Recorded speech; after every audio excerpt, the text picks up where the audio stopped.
ప్రపంచ దేశాల నుండి ఈ దేశానికి వచ్చిన అతిథులకి కాందిశీకులకి కడుపార అన్నం పెట్టి ఆశ్రయమిచ్చి అన్నదాతగా పేరు పొందిన ఈ దేశపు రైతులు నేడు ఆత్మహత్యలు ఎందుకు చేసుకుంటున్నారు?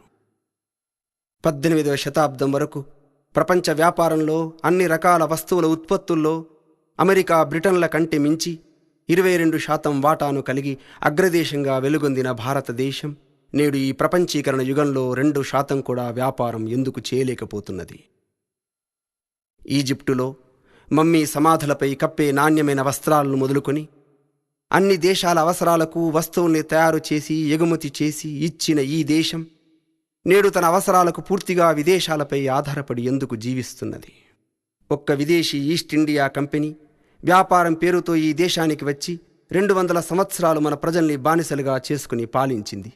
లక్షలాది మంది యువతి యువకులు ఆ రోజు పోరాటం చేసి ఉరికంబాలపై ఉయ్యాలలూగి స్వాతంత్రం సాధించి పెట్టారు.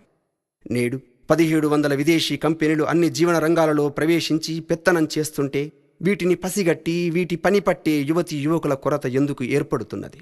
విదేశాల నుండి ప్రమాదాలు ఎదురైనప్పుడల్లా స్వతంత్ర సమరానికి నిధులు అందచేసే ప్రతిభగల స్వతంత్ర వ్యాపారులు నేడు విదేశీ కంపెనీల కమిషన్లకి లాభాలకి ప్రలోభపడి ఏజెంట్లుగా బ్రోకర్లుగా మేనేజింగ్ డైరెక్టర్లుగా మార్కెటింగ్ ఎగ్జిక్యూటివ్లుగా ఎందుకు చాకిరీ చేస్తున్నారు?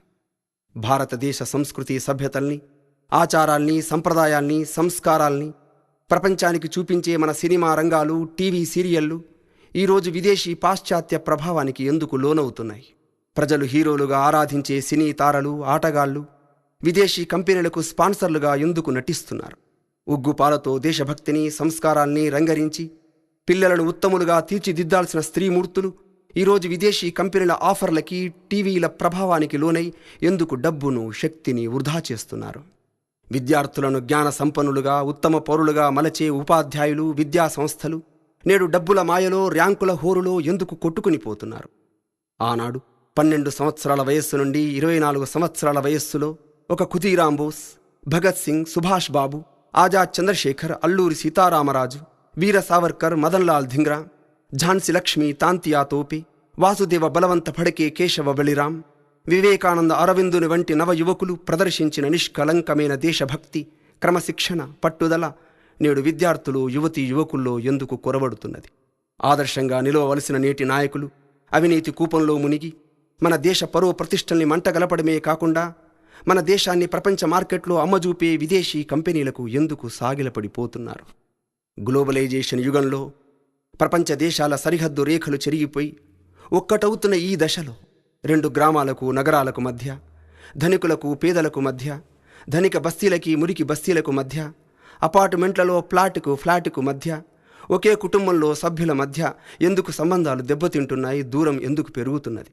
కారణం ఒక్కటే, ఏ కోణంలో చూసినా స్వదేశీ భావన అంతరించటం, అంతకంటే మించి తమపై తమ దేశ ప్రజలపై విశ్వాసం లేకపోవటం, స్వార్థం పెరిగి విదేశీ వ్యామోహానికి లోను కావటమే ప్రధాన కారణం.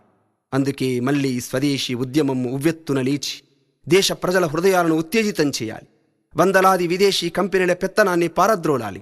ఆత్మవిశ్వాసంతో నిలబడి మన వనరులను, మన సభ్యత సంస్కృతులను, ప్రతిభా నైపుణ్యాలను కాపాడుకోవటంలో ధనిక దేశాల మాయాజాలం నుండి బయటపడాలి. ప్రలోభాల నుండి ప్రబోధం వైపు, నైరాశ్యం నుండి ఆత్మవిశ్వాసం వైపు, నిర్వీర్యం నుండి అనంత శక్తి వైపు, కోరికలు ఆశల నుండి సదాశయాల వైపు, పతనము నుండి ఉన్నతం వైపు, పేదరికం నుండి ఆర్థిక సంపన్నత వైపు సాగిపోవడానికి ఒకే ఒక మార్గం, మరో స్వాతంత్ర పోరాటం. మరో స్వాతంత్ర పోరాటంగా స్వదేశీ ఉద్యమం అన్ని వైపులా అందరినీ అలరించి కదలించాలి. ఈ దేశ ప్రజలు ఆనందంగా సంతోషంగా స్వావలంబనతో వికసించాలన్న లక్ష్యంతో సాగుతున్న ఈ పోరులో మీరంతా భాగస్వాములు కండి. స్వదేశీ ఉద్యమంలో చేరండి. జై స్వదేశీ.